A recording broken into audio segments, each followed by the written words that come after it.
Forest ભરતીને લઈને છે, કારણ કે આખા દિવસની અંદર ફોરેસ્ટ ભરતીની બાબતમાં જે વિદ્યાર્થીઓ હતા, જે ઉમેદવારો હતા, એ ઉમેદવારો ઘણી બધી અસમંજસતામાં હતા કે આજના દિવસમાં થયું શું અને આવનાર દિવસમાં કરવાનું છે શું. એ બધી બાબત ઉપર આજે સ્પષ્ટતા અમે કરવા માટે આવ્યા છીએ, કેમ કે આજે અમે લોકો ગૌણ સેવા પસંદગી મંડળની જે ઓફિસ છે કર્મયોગી ભવન ગાંધીનગર સેક્ટર 10 ખાતે ત્યાં રૂબરૂ મુલાકાત કરવા માટે ગયા હતા. અને વિદ્યાર્થીઓ આજે લગભગ હું માનું છું કે 500 કરતાં વધારે વિદ્યાર્થીઓ અમારી સાથે હતા અને 500 જેટલા વિદ્યાર્થીઓએ પોતાની જે વાત હતી, પોતાની જે વેદના હતી, એ વેદના રજૂ કરી છે. અમે આજે જે કરવા ગયા હતા એ ફક્ત હતી આવેદન, નિવેદન અને રજૂઆત. અમે અમારી વાત એ લોકો સમક્ષ મૂકી છે, એટલે કે ભરતી બોર્ડના જે સચિવશ્રી છે એના સમક્ષ મૂકી છે અને જે વાત મૂકી છે, જેનાથી જે ફીડબેક મળ્યો છે એ ફીડબેક વિશે આજે તમને વાત કરવી છે. અને ખાસ કરીને જે ઉમેદવારો હતા એ ઉમેદવારોએ પણ પોતાની વેદના કીધી છે. લગભગ અમે ત્યાં હસમુખ પટેલ સાહેબને જ્યારે મળવા ગયા ત્યારે 15 જેટલા ઉમેદવારો એમને મળવા માટે ગયા હતા. 11-12 બહેનો હતી તો 6 બહેનો જેટલી અલગથી મળવા ગયા હતા. એટલે લગભગ 15 વિદ્યાર્થીઓ એમને મળવા માટે ગયા હતા અને જે આપના પ્રશ્નો હતા, આપની જે વેદના હતી, આપની જે વ્યથા હતી એને વાચા આપવા માટેનો આજનો અમારો પ્રયાસ હતો. સૌપ્રથમ જોવા જઈએ તો એ વિદ્યાર્થી છે જે ફોરેસ્ટમાં આપેલા છે, મારી સાથે બીજા પણ વિદ્યાર્થી છે જે પણ ફોરેસ્ટમાં પાસ થયેલા છે, એટલે ફોરેસ્ટમાં કદાચ સિસ્ટમનો ભોગ બન્યા છે અને એને કારણે ક્યાંક રહી ગયા છે. હવે એવા વિદ્યાર્થીઓ છે કે જેની સાથે આપણે એવું પ્રયત્ન કરી રહ્યા છીએ કે એમને ન્યાય સુધી પહોંચાડી શકીએ. બે તબક્કામાં કદાચ આ બાબતને હું વેચી રહ્યો છું. એક તબક્કો છે સીબીઆઈટી પદ્ધતિનો અને બીજો જે તબક્કો છે નોર્મલાઇઝેશન સિસ્ટમનો. હવે અમે મોટાભાગે શું ઘટનાક્રમ છે એ ઘટનાક્રમ વિશે વાત કરું. આ બી થયો છે અને પ્રયોગનું નામ છે સીબીઆઈટી પદ્ધતિ. આ પ્રયોગશાળા ગુજરાત જે છે એમાં વિદ્યાર્થીઓ પર જે પ્રયોગ કરવામાં આવ્યો એની જાણ એ જે તે લોકોએ આ પ્રયોગ કર્યો એના સુધી પહોંચી ગઈ છે. અધિકારીઓ પણ કહે છે કે હા, સીબીઆઈટી પરીક્ષા પદ્ધતિને કારણે નુકસાન થયું છે. હવે હું એવું માનું છું કે સીબીઆઈટી પરીક્ષાના પદ્ધતિને કારણે જે નુકસાન થયું છે, ભવિષ્યમાં નુકસાન ન થાય એના માટેની પણ તૈયારી આપણી હોવી જોઈએ. એટલે આગળ એની જે રણનીતિ છે, આગળ એની જે વ્યૂહરચના છે એ વ્યૂહરચના પણ અમે તમારા સમક્ષ મૂકવાના છીએ કે આગળ શું કરવું. આજે એ બાબતનો સ્વીકાર થયો છે કે સીબીઆઈટી પરીક્ષા પદ્ધતિને કારણે ઘણા બધા ઉમેદવારો છે કે જેની સાથે અન્યાય થયો છે. જે નોર્મલાઇઝેશન સિસ્ટમ જે એપ્લાય કરવામાં આવી છે એમાં જે ઉમેદવારોના જે માર્ક્સમાં જે વેરિએશન જોવા મળી રહ્યું છે એ વેરિએશનમાં પણ જે ઉમેદવારો ઓછા માર્ક હતા અને મેરિટમાં એ લોકો ઇન થઈ ગયા છે, જેને સારા માર્ક હતા એ આઉટ થઈ ગયા છે. એટલે આવી ઘટના બની છે અને આવા ઘણા બધા લોકો સાથે આ ઘટના બની છે. જેનું મેરિટ જોવા જઈએ તો 127-28 આડે બનતું હોય, કારણ કે એવા વિદ્યાર્થીનો હું પણ જાણું છું. અમે તો ક્લોઝ એવા ફ્રેન્ડ છીએ, બરાબર છે. ઘણા સમયથી આ સ્પર્ધાત્મક પરીક્ષાના ફિલ્ડમાં હોય એટલે ઘણા બધા ઉમેદવારો સાથે મળવાનું થતું હોય છે. 127 હોય અને મેરિટ 165 હિટ હોય તો એ લોકો ઇન થઈ ગયા છે. હવે અમારા માટે ગજબની વાત હતી. અમે જ્યારે પૂછી રહ્યા હતા કે ભાઈ તારું મેરિટ તો 128 સમથિંગ 50 જેવું બનતું હતું તો તું ઇન કઈ રીતે થયો, તો એનું કહેવાનું હતું કે ભાઈ નોર્મલાઇઝેશન સિસ્ટમનો મને લાભ મળ્યો. હવે જે લોકોને 145 અપાતા, આજે અમને એવા પણ ઉમેદવારો મળ્યા છે કે જેના 155 સુધીના માર્ક હોય, પરંતુ એનું મેરિટ અત્યારે જે આ લિસ્ટ મૂકવામાં આવ્યું છે એ લિસ્ટમાં એનું નામ જ નથી. એટલે આવી ઘટના બની છે. એટલે એને કારણે જે અમને એવું લાગી રહ્યું છે કે જે મહેનતુ ઉમેદવારો છે, મહેનતુ ઉમેદવારો સાથે અન્યાય થયો છે, એને લઈને જ્યારે હસમુખ પટેલ સાહેબ સાથે આજે મુલાકાત થઈ.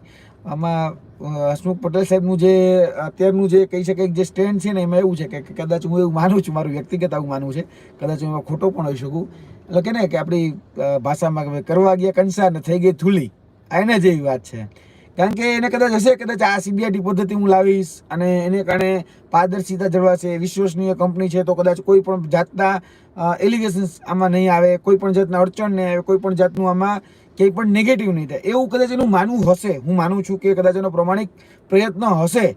પરંતુ જોવા જઈએ ને તો આ જેટલી પણ વાત કરવામાં આવી હતી કે પારદર્શિતાની, વિશ્વસનીયતાની, બહુ ક્રેડિબિલિટીની, આમાં જેટલા પણ બણગા ફૂંકવામાં આવ્યા હતા ને એ તમામ જગ્યાએ આ બાબત છે ને એ જોવા જઈએ તો સંપૂર્ણ રીતે નિષ્ફળ સાબિત થઈ છે. આના તાજના સાક્ષી પણ અમે છીએ. આ વિદ્યાર્થીઓ સવારે તમે જોયો તો 500 કરતાં વધારે વિદ્યાર્થીઓ હતા જે ભોગ બન્યા. એ બધા જ વિદ્યાર્થીઓ ગાંધીનગરની અંદર હતા, એ હાજર રહ્યા હતા.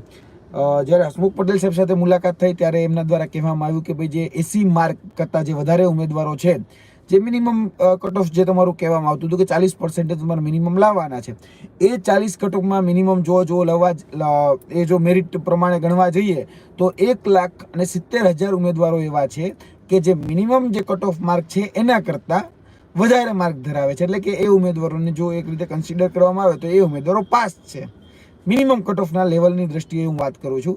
તો 1,70,000 કરતાં વધારે એવા ઉમેદવારો છે કે જે 40% કરતાં વધારે માર્ક મેળવેલા છે.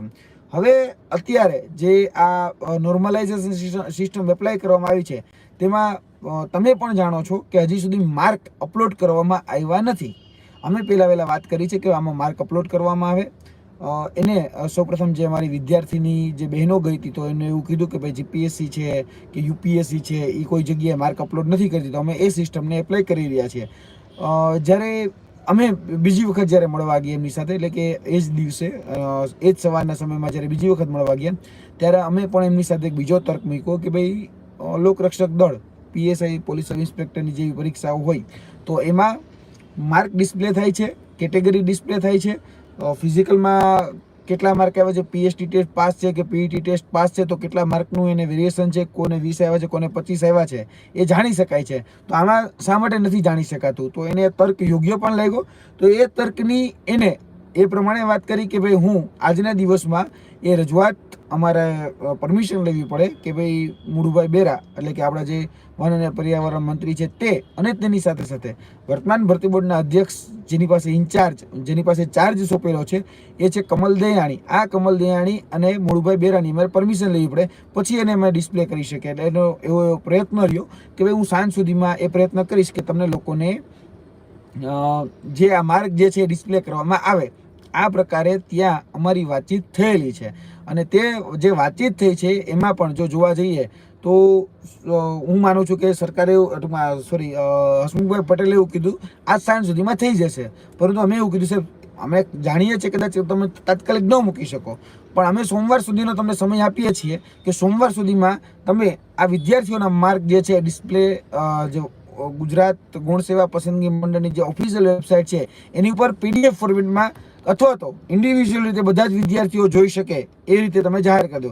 કારણ કે ગુણ સેવાના સચિવશ્રીનું અને બીજા જે અહીંયા ઉપસ્થિત અધિકારીઓ હતા તમામ અધિકારીઓ ત્યાં ઉપસ્થિત જ હતા એ તમામ અધિકારીઓનું કહેવાનું હતું કે ભાઈ આમાં જે મામલો જે સામે આવશે ને એવો આવશે કે અમે બધાના માર્ક એક સાથે જાહેર નહીં કરીએ, પરંતુ ધારો કે આજે મેં પરીક્ષા આપી છે તો હું મારું મેરિટ જોઈ શકીશ. એટલે કે કદાચ મારે પોતાનો રોલ નંબર અથવા તો એપ્લિકેશન નંબર નાખવાનો, પછી મારે પોતાની બર્થ ડેટ નાખવાની અને એને કારણે મને મારું રિઝલ્ટ ડિસ્પ્લે થશે. એ રીતે પોતે આ વ્યક્તિગત જે ભાઈ છે વ્યક્તિગત રીતે એ પોતાનું પણ રિઝલ્ટ જોઈ શકશે, બીજા ભાઈ છે એ પોતાનું પણ રિઝલ્ટ જોઈ શકશે. એટલે આ પ્રકારની વાતચીત એમના દ્વારા કરવામાં આવી છે કે ભાઈ વ્યક્તિગત રીતે ઉમેદવાર પોતાનું રિઝલ્ટ જોઈ શકે એના માટેના અમે પ્રયત્નો કરીશું. અને એને તો આજ સાંજનું કીધું હતું, પરંતુ અમે માનીએ છીએ કે સોમવાર સુધી એ અપલોડ થઈ જાય એવી અમે અપેક્ષાઓ રાખીએ છીએ. કારણ કે સોમવાર સુધીનો સમય આપ્યો છે. આમ જોવા જઈએ તો આજે બુધવાર હતો, ગુરુ શુક્ર અને શનિ એ 3 દિવસનો સમય, વર્કિંગ ડેની જે આપણે વાત કરતા હોય એ ગુરુ શુક્ર શનિમાં 3 દિવસમાં આ લિસ્ટ એ જાહેર કરી દેવામાં આવે એવું અમે એની પાસે માંગણી રાખી છે. બાકી અમે આવનાર દિવસોમાં